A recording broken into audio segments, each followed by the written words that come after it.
જામકંડોળાના ઇન્દિરાનગર વિસ્તારમાં 2 દિવસ પહેલા 7 વર્ષના માસૂમ બાળકને શ્વાને હુમલા કરતા તેનું મોત નીપજ્યું હતું, જેને પગલે સમગ્ર જામકંડોળા ગામમાં અરેરાટી વ્યાપી ગઈ. જેના પગલે જામકંડોળાના ઇન્દિરાનગર વિસ્તારમાં રહેતા મૃતકના પરિવારો સાથે આ વિસ્તારના લોકોએ આજે જામકંડોળા મામલતદાર કચેરી આવેદનપત્ર આપી અને મૃત પશુઓની ખાલ ઉતારવાની કામગીરી તથા મૃત પરિવારને સહાય આપવાની માંગ કરવામાં આવી હતી. આ અંગેની મળતી માહિતી અનુસાર જામકંડોળાના ઇન્દિરાનગર વિસ્તારની નજીક મૃત પશુની ખાલ ઉતારવાની કામગીરી થતી હોય અને આ જગ્યા પર સ્વચ્છતાનો બિલકુલ અભાવ હોય, જેથી મરેલા પશુઓના હાડકાં, ચામડા અને માંસ કાયમી ધોરણે પડ્યું હોય, જેથી આ વિસ્તારના લોકોને કાયમી માટે વાતાવરણ તીવ્ર વાસ અને દુર્ગંધમય વચ્ચે રહેલા મજબૂર બને છે.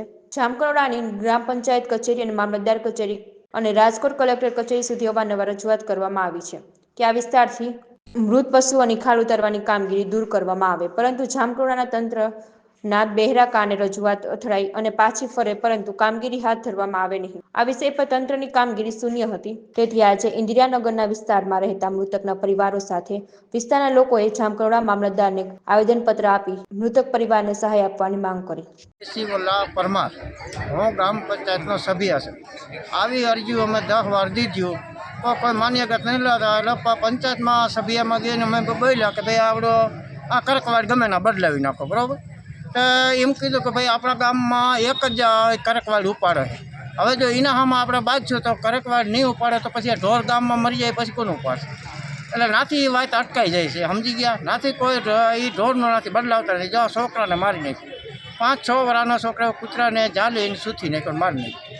તો અમારી એટલી રાવ છે કે કરકવાડ ગમે ના બદલાવ. બીજો અમારો કાંઈ કહેવાનો મતલબ થતો નથી કે આ કરકવાડ તમે ગમે ના બદલાવી નાખો. હું કોયાણી પ્રતિક રમેશભાઈ, એડવોકેટ, જામકંડોળા ખાતે પ્રેક્ટિસ કરું છું તથા જામકંડોળા મુકામે રહું છું. મારી સીમ જમીન જામકંડોળા ગામની ઉગમની દિશામાં આવેલ છે, જ્યાં બાજુમાં રહેણાંક વિસ્તાર હોય, દેવી પૂજક વિસ્તાર છે, જ્યાં માણસો રહેતા હોય, ત્યાં કલેક્ટર સાહેબના હુકમ મુજબ જામકંડોળા ગ્રામ પંચાયતને મૃત પશુઓની ખાલ ઉતારવા માટે જગ્યા ફાળવેલું હોય, જ્યાં કોઈપણ જાતની સ્વચ્છતા રાખવામાં આવતી નથી, તેમજ જ્યાં માંસ અને મટન એમનેમ સ્થિતિમાં પડ્યું હોય, જે કૂતરાઓ ખાતા હોય, જેથી કૂતરાઓ એકદમ શિકારી બન્યા હોય અને માંસ મટનના ભૂખ્યા હોય, જેથી અવારનવાર ત્યાંથી લોકો પસાર થાય તો એને કરડવા માટે કૂતરા દોડતા હોય છે. જે તાજેતરમાં જ હાલ ગઈ 24/2/2024ના રોજ એક 7 વર્ષના બાળકને કૂતરાઓએ માથાના ભાગે, ગળાના ભાગે બચકાઓ ભરી અને પીખી નાખેલ હોય, જે બાળકનું મૃત્યુ થયેલ હોય.